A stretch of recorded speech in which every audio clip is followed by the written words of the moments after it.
जय श्री कृष्ण। प्रिय भक्तों, आज हम बात करेंगे विशेष रूप से आने वाली एकादशी की।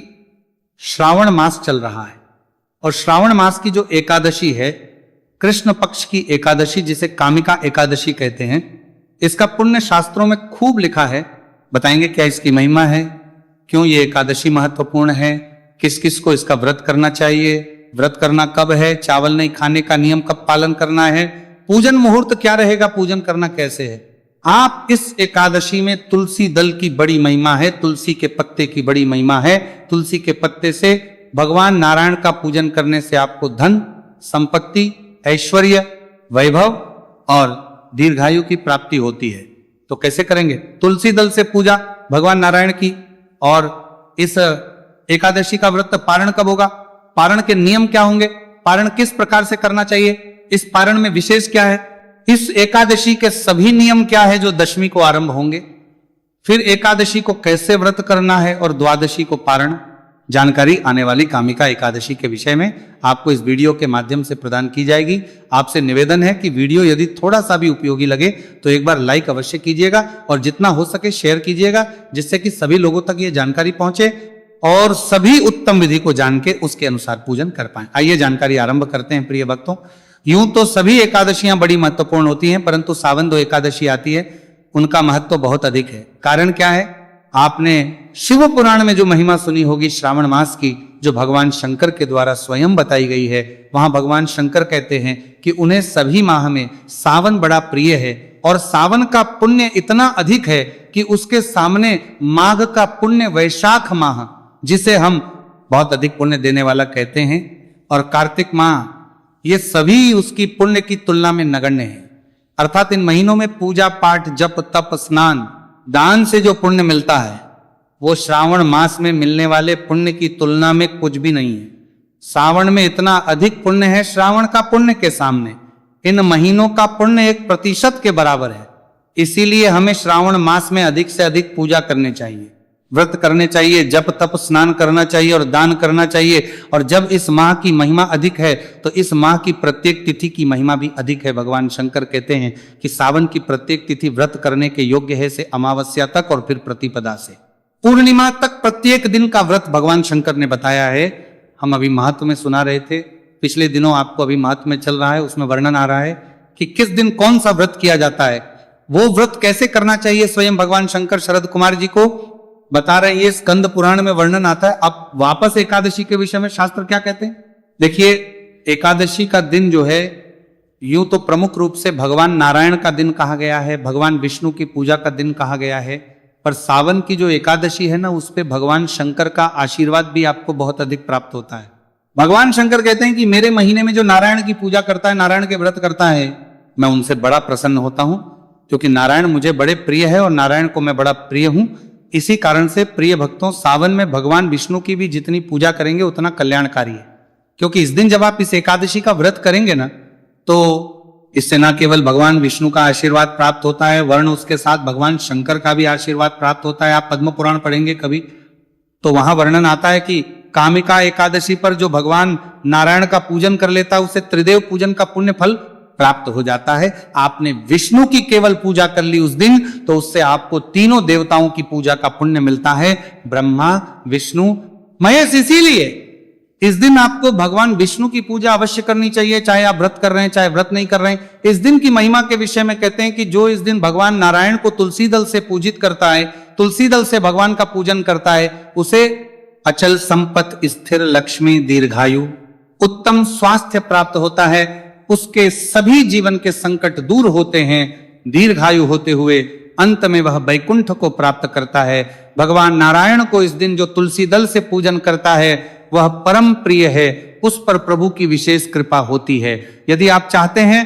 कि आपके जीवन के संकटों का नाश हो, भगवान नारायण प्रसन्न हो, तो आने वाली एकादशी पर तुलसी दल के द्वारा तुलसी पत्ते से पूजन कीजिएगा। पूजन कैसे करना है इसकी पूरी जानकारी में पूजा विधि के वीडियो में आपको बताऊंगा। आपको शीघ्र ही पूरी विस्तृत पूजा विधि का वीडियो प्राप्त होगा, जिसमें सामंत मंत्र सहित पूरी पूजा विधि में आपको बताऊंगा कि कैसे इस एकादशी की पूजा करनी है, कैसे तुलसी दल अर्पित करना है। यहां एक बात का ध्यान रखिएगा, ये तुलसी दल से पूजन वो मनुष्य भी कर सकता है जो एकादशी का व्रत नहीं। कर रहा है एकादशी का व्रत करेंगे, बहुत उत्तम है। जो व्रत नहीं करेंगे उन्हें भी यह पूजन करना चाहिए। इस पूजन का लाभ बहुत है, इस पूजन का से लाभ है। देखिए अभी वर्णन आया कि जो भगवान विष्णु की पूजा मात्र कर लेता है उसे त्रिदेव पूजा का फल मिल जाता है। तो एक तो ये कारण है। दूसरा, जो इस दिन तुलसी दल से भगवान पूजन करता है उसके सभी संकटों का नाश, यश, धन, संपत्ति की प्राप्ति हो जाती है। तो इतना अधिक पुण्य है कि अगर व्रत ना करें तो पुण्य प्राप्त करने के लिए, अपने जीवन को सुधारने के लिए इस दिन आप भगवान विष्णु की पूजा अवश्य कर लीजिएगा। इस दिन के व्रत और का पुण्य फल बताते हुए ब्रह्मदेव वर्णन करते हैं कि हे नारद, जो मनुष्य इस एकादशी पर भगवान मधुसूदन का विधि विधान से पूजन करता है उसको गंगा, काशी, पुष्कर आदि तीर्थों में स्नान का पुण्य फल जो प्राप्त होता है उससे भी अधिक पुण्य की प्राप्ति होती है। अर्थात पुष्कर आदि में जाके स्नान करने का पुण्य भी इसके सामने कुछ नहीं है। इस एकादशी पर जो पुण्य प्राप्त होता है उसके सामने सूर्य ग्रहण के समय या चंद्र ग्रहण के समय कुरुक्षेत्र में जाके स्नान और दान करने का पुण्य भी कुछ नहीं है। अभी तक आप लोगों ने सुना होगा, पहले हमारे बुजुर्ग भी बताते थे कि दान का बड़ा महत्व है, ग्रहण के दान का पुण्य फल अधिक है। और वो भी कुरुक्षेत्र में जाके दान किया, स्वर्ण दान किया, उससे बड़ा कोई दान ही नहीं है। सोचिए इस एकादशी पर यदि आप भगवान नारायण का पूजन कर लेते हैं, व्रत कर लेते हैं, तो आपको सूर्य ग्रहण के समय कुरुक्षेत्र में स्वर्ण दान करने से जो फल मिलता है उससे भी कई गुना अधिक पुण्य की प्राप्ति हो जाती है। और ये मैं नहीं कह रहा, ये पुराण बताते हैं। पुराणों में इसका वर्णन है। भगवान कृष्ण महाराज युधिष्ठिर को बताते हुए कहते हैं कि हे युधिष्ठिर, पाप रूपी कीचड़ में फंसे हुए और सांसारिक समुद्र में डूबे हुए मनुष्यों को कामिका एकादशी का व्रत और भगवान विष्णु का पूजन अवश्य में करना चाहिए। इससे बढ़कर पापों के नाश का कोई उपाय नहीं है। कहते हैं जो इस व्रत को कर लेता है उसे कोई योनि की प्राप्ति नहीं होती, अर्थात उसे अपनी मुक्ति के लिए चिंतित होने की आवश्यकता नहीं है। जो इस व्रत को कर लेगा उसकी मुक्ति हो जाती है। उसको योनि अर्थात जो छोटी छोटी पीड़ादायक योनियां होती हैं उनमें जाने की आवश्यकता नहीं होती, वो मुक्त हो जाता है, परमधाम को प्राप्त करता है। कुल मिलाकर के ये जो दिन है ना, यह पुण्य प्राप्त करने का बहुत बड़ा अवसर है। तो व्रत तो करना ही चाहिए। जो व्रत नहीं कर पा रहे उन्हें भी इस दिन भगवान विष्णु का विधि से पूजन अवश्य करना चाहिए। अब मैं जानकारी को आगे बढ़ाता हूं कि इसके नियम क्या है, कैसे करना है और कब करना है। महत्व बहुत है, इसका पुण्य फल बहुत है। इस एकादशी का विधान भी त्रिदिवसीय विधान ही होता है, 3 दिन का विधान होता है एकादशी का, जिसमें दशमी को कुछ नियम होते हैं, उनको जानते हैं। दशमी के दिन मनुष्य को इस एकादशी के निमित्त कुछ नियम धारण करने हैं। उनमें सबसे महत्वपूर्ण नियम है ब्रह्मचर्य। ब्रह्मचर्य धारण कर लीजिए। दशमी तिथि को, एकादशी को भी पालन करना है, द्वादशी को भी पालन करना है। ध्यान दीजिए, जो माताएं बहन बाल धोती है, सर धोती है, शुद्धि के लिए तो दशमी तिथि को ही सर धोया जा सकता है। एकादशी और द्वादशी को बाल धोना, हेड वॉश करना पूर्ण रूप से मना है। पुराणों में, शास्त्रों में वर्णन आता है। इसका अगर मान लीजिए कहीं वार दोष लग रहा हो, वार दोष आ रहा हो दशमी तिथि को, तो जो जल है जिससे आपने हैंड वॉश करना है उस जल में थोड़ा सा कच्चा दूध मिला लीजिएगा। इससे वार दोष दूर हो जाएगा और उससे बाल धो लेने हैं। दशमी तिथि को मसूर की दाल का सेवन वर्जित कहा गया है। आप कहेंगे पंडित जी क्यों? क्योंकि ये तामस प्रवृत्ति की होती है, और जब आप दशमी को तामस प्रवृत्ति वाली वस्तु खाते हैं तो आपके भीतर तामस का भाव बढ़ जाता है, और जब तामसीय भाव बढ़ता है तो आपका व्रत खंडित होने की संभावनाएं बढ़ती है। इसीलिए तामस वस्तुओं को दूर रखने को कहा गया है। मसूर की दाल ना खाएं, शहद का प्रयोग ना करें। ध्यान दीजिए, शहद का प्रयोग ना करें। यह द्वादशी को भी नियम लागू होगा। कांसे का प्रयोग ना करें, ना भगवान को भोग लगाने के लिए और ना ही स्वयं भोजन करने के लिए बनाने के लिए हरी पत्तेदार सब्जियों की पूर्ण रूप से मनाही है। और अब तो सावन चल रहा है, सावन के महीने में तो वैसे ही हरी पत्तेदार सब्जियां खाने की मनाही होती है। पौधों का साग, चने का साग भी नहीं खाना चाहिए जो लोग मदिरापान करते हैं और एकादशी व्रत भी करते हैं। तो ध्यान दीजिए, दशमी तिथि के दिन ही आपको ये सब छोड़ना होता है। दशमी को नियम पालन कीजिए और फिर एकादशी का व्रत कीजिए। इस तरह शांत चित्त रहते हुए, नियमों का पालन करते हुए दशमी तिथि को व्यतीत कीजिए। पूजा पाठ के लिए जो सामग्री चाहिए वो सब एकत्र कर लीजिए। पुराणों में वर्णन आता है कि दशमी तिथि को एक वक्त का अन्न खाना चाहिए, एक वक्त ही अन्न खाना चाहिए। इसमें जिससे ये नियम पालन हो जाए बहुत उत्तम है। अगर किसी की दवाइयां चल रही हैं, कुछ और परेशानी है, तो आप अपनी शारीरिक स्थिति के अनुसार, परिस्थिति के अनुसार इसका निर्णय कर सकते हैं। रात्रिकाल को दंत धावन करके सोइए जिससे कि मुंह में अन्न का कोई दाना ना रहे। एकादशी व्रत दिन सूर्योदय से पहले उठ जाइए, उठ के स्नान आदि कीजिए, स्वच्छ वस्त्र धारण कीजिए। इस दिन आप दातुन का प्रयोग ना करें और दंत धावन में जो आप पेस्ट या मंजन का प्रयोग करते हैं उसमें सावधानी बरतें, क्योंकि जो भी सामान्यतः पेस्ट आ रही है टूथपेस्ट या मंजन आ रहे हैं उनमें या तो नमक आता है या केमिकल आता है, और दोनों ही चीजें आपके व्रत को खंडित करती हैं। इसीलिए आपको इनका प्रयोग नहीं करना चाहिए। यदि मंजन आपके पास व्रत वाला है तो उसका उपयोग करें, व्रत वाले मंजन का, या आप किसी पुष्प का पाउडर बना लीजिए, उसका प्रयोग कर सकते हैं, या उंगली से ही दांत साफ कर सकते हैं। स्वच्छ वस्त्र धारण करके इस दिन तुलसी पूजन की बड़ी महिमा है। इस एकादशी पर तुलसी पूजन करना चाहिए। यूं तो प्रत्येक एकादशी पर तुलसी पूजन कल्याणकारी है। द्वादशी को तुलसी पूजन नहीं होता है, फिर मैं आपको बताऊंगा। एकादशी को तुलसी पूजन किया जाता है, तो तुलसी माता को जल दीजिए, उनका पूजन कीजिए। यहां आरंभ में ही आपको बता दूं कि अगर रविवार को एकादशी पड़े तो आपको इस चीज से बचना चाहिए, तुलसी पूजन आदि नहीं करना चाहिए। सूर्यदेव जल अवश्य दीजिएगा, और उसके बाद जो आपका पूजा स्थल है जहां बैठ के आप पूजन करते हैं एकादशी का, उस स्थान की साफ सफाई करके सारी पूजा की सामग्री एकत्र कीजिए। सामग्री में क्या चाहिए? भगवान नारायण का कोई चित्र, तस्वीर या प्रतिमा। और जो मनुष्य केवल पूजन कर रहे हैं आज के दिन की पूजन का लाभ लेने के लिए, भगवान विष्णु का आशीर्वाद प्राप्त करने के लिए, तो वो भी विशेष रूप से ध्यान दें कि पूजन की विधि एक ही है। जो व्रत कर रहे हैं उनके लिए भी, जो केवल पूजन का लाभ लेना चाहते हैं उनके लिए भी भगवान नारायण का कोई चित्र, तस्वीर या प्रतिमा लीजिए, विशेष रूप से कल्याणकारी रहेगा। अगर आपके पास शालिग्राम भगवान है तो कोई अन्य प्रतिमा, आपके पास गोपाल जी हैं तो उनको बिठाइएगा। उनको स्थापित करने के लिए चौकी लीजिए, चौकी पे बिछाने के लिए पीला वस्त्र लीजिए, अर्पित करने के लिए रोली, मौली, पान, सुपारी, लौंग, इलायची, धूप, दीप। अवैध होता है भोग प्रसाद। आप फल ले सकते हैं, मिश्री, बताशा, मिठाई जो आपके पास उपलब्ध हो वह अर्पित करेंगे। इत्र और जनेऊ, जनेऊ 2 होंगी। जो व्रत कर रहे हैं वो आज भी पूजन करेंगे और पारण वाले दिन भी पूजन करेंगे। लौंग, इलायची 4 काफी हैं, 1 और 2 सुपारी की आवश्यकता होगी। यह सारी सामग्री एकत्र कीजिए। पंचामृत बनाने के लिए कच्चा दूध, दही, घी, शक्कर और गंगा जल लीजिए। शहद का प्रयोग हम नहीं करते हैं। एकादशी पर पूजन में सामग्री एकत्र करके जो आपका पूजन स्थल है वहां बैठे 1 लोटा लीजिए तांबे का, उसमें पहले अच्छे से उसको मांझ लीजिए। उसके बाद उसमें थोड़ा गंगा जल भरिए, फिर शुद्ध जल भरिए। उस लोटे में से थोड़ा सा जल किसी दूसरे गिलास में या कोई और लोटा है उसमें या किसी कटोरी में डाल लीजिए। ये थोड़ा सा जल अलग करने को कह रहे हैं, वो आपके लिए स्वयं की आदि हाथ आदि धोने के लिए प्रयोग होगा। लोटे में जो जल भरा है ये भगवान की पूजा के लिए प्रयोग होगा। अब आप लोटे में जो जल है ना, उस जल के पुष्प के माध्यम से छींटे दीजिए उस स्थान पर जहां बैठ के आपने पूजन करना है, और उस सामग्री पर जो आपने भगवान को चढ़ानी है, क्योंकि सामग्री आप तक पहुंचने से पहले अनेक हाथों से निकली है तो उसका शुद्धिकरण परम आवश्यक होता है। हम मंत्र पढ़ते हैं, आप जल के छींटे दीजिए। इस प्रकार से जल छींटे दीजिए।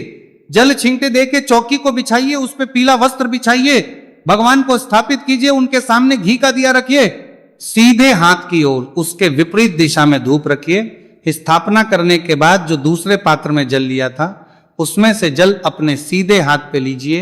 ओम ऋषिकेशाय नमः, हाथ धो लीजिए। हाथ धोने के बाद 3 बार आपने जला आचमनी करनी है। ओम माधवाय नमः 1 चम्मच जल लीजिए, पी जाइए। ओम केशवाय नमः जल लीजिए, पी जाइए। ओम नारायणाय नमः जल पी जाइए। हाथ पे जल लेके ओम ऋषिकेशाय नमः हाथ धो लीजिए। अपने आप को तिलक कीजिए, मौली बांधिए।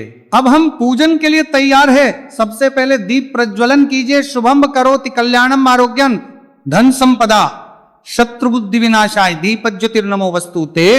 धूप दीप जलाइए और व्रत पूजन का संकल्प कीजिए। संकल्प करने के लिए अपने सीधे हाथ पर जल लीजिए, पुष्प रखिए, दक्षिणा स्वरूप कुछ रखना चाहे तो वह रखिए, और 3 बार बोलिए ओम श्री विष्णु, ओम श्री विष्णु, ओम श्री विष्णु। अपना नाम जिस स्थान पर बैठकर संकल्प करने के लिए प्रताश करनी रहे हैं वहां का मकान नंबर, क्षेत्र का नाम, शहर का नाम, भगवान नारायण संकल्प भगवान के चरणों में अर्पित कर दीजिए। संकल्प प्रत्येक मनुष्य को अवश्य करना चाहिए। जो भी व्रत पूजन कर रहे हैं करने के बाद भगवान का पूजन करेंगे। पहले पाद्य, अर्घ्य, आचमनी, फिर स्नान, फिर पंचामृत स्नान, फिर सदियों तक स्नान, फिर वस्त्र अर्पित करेंगे, इत्र अर्पित करेंगे, तिलक लगाएंगे, पुष्प अर्पित करेंगे, धूप दीप दिखाएंगे, नैवेद्य भोग प्रसाद, और फिर जलाजमी करके तांबूल अर्पित करेंगे। तो पूरी की पूरी पूजा विधि यहां बताऊंगा, मंत्र सहित। बहुत अधिक लंबा वीडियो होगा, मैंने अलग से वीडियो बना दिया है। पूजा विधि का आपको जल्दी ही प्राप्त हो जाएगा, उसको अवश्य देखिएगा, उस अनुसार आप पूजन कीजिएगा। पूरा मंत्र सहित पहले पूजन करवा दिया है। पूजन करने के बाद कथा श्रवण करनी है। इस एकादशी की कथा जो पद्म पुराण में वर्णित है वह मैं आपको सुनाऊंगा। सहस्त्र नाम सुनना है और साथ में फिर आरती करनी है। आपकी सुविधा के लिए तीनों ही चीजें मैं एक ही वीडियो में अपलोड कर देता हूं रिकॉर्ड करके, जिससे आपका समय बचता है। बहुत अधिक स्पीड में हूं, जो काम 1.5 घंटे में होना होता है वो 1 घंटे में ही हो जाता है। तो उस वीडियो का लाभ लीजिएगा, कथा अवश्य सुनिएगा। कथा मैं अलग से भी रिकॉर्ड करूंगा। आरती आदि नियमानुसार दिन को व्यतीत कीजिए। शयन काल को कीर्तन अवश्य करना है। कीर्तन के लिए इस बार एकदम नया वीडियो में लेकर आया हूं, वो आपको प्राप्त होगा, जिसमें भगवान का कीर्तन पूरा सुनने को मिलेगा। आप साथ में कीर्तन गा सकते हैं, उसका लाभ लीजिएगा। रात्रि काल को जागरण की बड़ी महिमा है। जागरण में सुने जाने वाले जो पाठ है वो भी आपके लिए अपलोड किए जाएंगे। उनको सुनते हुए रात्रि जागरण कीजिए। पूरी रात का जागरण कहा गया है। जो किसी कारण ना जाग पाए, पूरी रात्रि तो 2 बजे तक तो जागने कीजिए और अगले दिन सूर्योदय से पहले पारण के लिए उठ जाइए। उठने के बाद स्नान आदि कीजिए, स्वच्छ वस्त्र धारण कीजिए और भगवान नारायण के पारण की पूजा कीजिए। पूजन के बाद विसर्जन करके और ब्राह्मण को दान दक्षिणा आदि देने के बाद व्रत का पालन कीजिए। एकादशी का व्रत जिस दिन कर रहे हैं उस दिन क्रोध नहीं करना, काम भावना मन में नहीं आनी चाहिए। मन से शुद्ध रहना है, आचार्य से शुद्ध रहना है। किसी का अहित नहीं करना, अपशब्द नहीं बोलने, किसी के प्रति भाव, बैर भाव, ईर्ष्या आदि मन में नहीं डालनी है। झूठ नहीं बोलना, चोरी नहीं करना, इन नियमों का ध्यान रखना। बात करते हैं कि एकादशी कब है और व्रत कब करना है। तो प्रिय भक्तों, एकादशी की शुरुआत हो जाएगी 8 अगस्त को दोपहर को 1:59 पर और 9 अगस्त को सुबह 11:04 तक एकादशी है। ऐसे में 9 अगस्त को सूर्य के मुख से एकादशी है। द्वादशी युक्ता होगी, तो उत्तम है कि 9 अगस्त को ही आप व्रत करें। कोई भी 8 अगस्त को व्रत ना करें। 8 अगस्त को दशमी विधा एकादशी है, जो सर्वथा त्याग कही गई है। व्रत 9 को ही किया जाएगा, 10 अगस्त को आप पालन करेंगे। पूजा मुहूर्त की बात करें, रविवार का दिन है। पहला चौघड़िया छोड़ दीजिए, दूसरे चौघड़िया में आप पूजन कर सकते हैं। 6:30 से और 10:30 तक उत्तम है। आप इसमें पूजन करें, बड़ा कल्याणकारी रहेगा। इसके बाद 11:55 से अभिजीत मुहूर्त भी आरंभ हो जाएगा, उसमें भी कल्याणकारी रहेगा। इस दिन पुष्कर योग भी बन रहा, उसके लिए मैंने अलग से जानकारी आपके लिए अपलोड की है। लाभ लीजिए, क्योंकि इस दिन योग का अभिप्राय है दोगुना लाभ पारण के लिए। शुभ मुहूर्त रहेगा सुबह 5:48 से और 8:01 तक। ये थी जानकारी एकादशी के विषय में। जानकारी थोड़ी भी अच्छी लगी हो तो लाइक कीजिएगा, शेयर कीजिएगा, जितना हो सके शेयर कीजिए। व्रत की सफलता के लिए कमेंट बॉक्स में अवश्य लिखिए जय श्री कृष्ण या ओम नमो भगवते वासुदेवाय। चैनल पर नए हैं तो सब्सक्राइब अवश्य कर लीजिए, क्योंकि एक प्रतिष्ठित ज्योतिष संस्थान का चैनल है। यहाँ सभी जानकारी शास्त्र और पंचांग पर आधारित ही प्रदान की जाती है। सब्सक्राइब करेंगे तो वहां 1 घंटी का निशान बना हुआ आएगा, उसको अवश्य दबाइएगा, तभी आपको हमारी वीडियो प्राप्त होंगे। अन्यथा आपसे जानकारी छूट जाएगी। भगवान नारायण आप सब पर कृपा करें।